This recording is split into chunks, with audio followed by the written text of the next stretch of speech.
নমস্কার, আমি বনানী তোমাদের সাথে একটা হেলদি রেসিপি শেয়ার করছি আজ। সবসময় যখন রান্নাবান্না করতে ভালো লাগবে না, তখন মাঝে মধ্যে এইসব ব্রেকফাস্ট বা এটা লাঞ্চের মতনও খাওয়া যায়। অনেকটা হেভি হয় এটা, আর স্বাস্থ্যের জন্য তো খুবই ভালো। ওটসটা তো সবার জন্যই খাওয়া ভালো, ওয়েট লসের জন্য ভালো, ডায়াবেটিসের জন্য ভালো। তো এইভাবে আমি রোল ওটস নিয়েছি, একটু বেশি করেই নিয়েছি, কারণ আমাদের ফ্যামিলিতে লাগবে, অনেকই ওটস লাগবে, তার জন্য সবার জন্যই নিয়েছি এখানে। তারপর ওপর থেকে একটু টক দই দিয়েছি, আর অনেক রকমের ফল ছিল, সেই সব ফলগুলো কুচিয়ে নিয়েছি। কলা, আপেল, আঙ্গুর, কুল, খেজুর, কিশমিশ, যা তোমাদের পছন্দ অনুযায়ী ফল তোমরা দিতে পারো।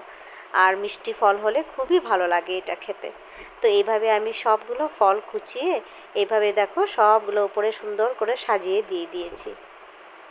এটা কিন্তু দারুণ লাগে খেতে, আর একদম পেট ভরা একটা লাঞ্চ ব্রেকফাস্ট দুটোই হয়ে যায়। মাঝে মধ্যে এইভাবে ফলাহার করে থাকবে, দেখবে শরীরের জন্য খুব ভালো। সবসময় তেল মশলা খাবার তো একদমই ভালো না।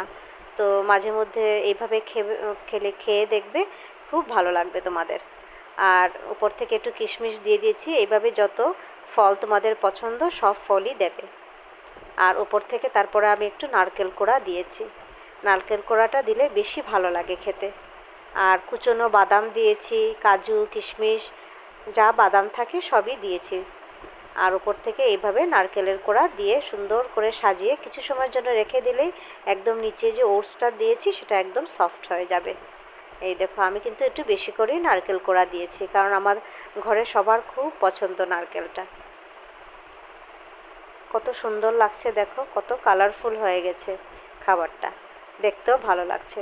দেখো লাস্টে কতগুলো আলমন্ড কুচি করে রেখেছিলাম, সেইগুলোও দিয়েছি।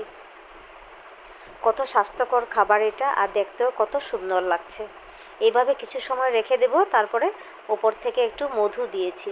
আমি চিনিটা একটু অ্যাভয়েডই করি আজকাল, তো ওপর থেকে একটু মধু দিয়েছি, আর একটু খেজুরের গুঁড়ো করে দিয়েছি। এগুলো সব কিছু দিয়ে ওপরে সুন্দর করে সাজিয়ে কিছু সময় রেখে দিলেই একদম ওটসটা সফট হয়ে যাবে। তারপর ভালো করে সব কিছু মেখে বাটি বাটি করে সবার জন্য বেড়ে নেব। তোমাদের কেমন লাগলো বলো তো রেসিপিটা? রান্না না করেও দেখো এইভাবে কিন্তু খাওয়া যায়, একদম পেট ভরা একটা খাবার হয়ে যায়। দেখো এইভাবে 2 বাটি নিয়ে নিলাম, আর আমার ফ্যামিলিতেও সবাইকে দিয়ে দিলাম। এবার নিজেও নিয়ে বসে পড়লাম। আজ এইটাই খাবো আজ, পরে দেখা যাবে কী রান্না বান্না করি, কিন্তু এখন আপাতত এটা খেয়েই অনেক সময় হয়ে যাবে আমার। তো চলো, তোমরা জানাবে রেসিপিটা তোমাদের কেমন লাগলো।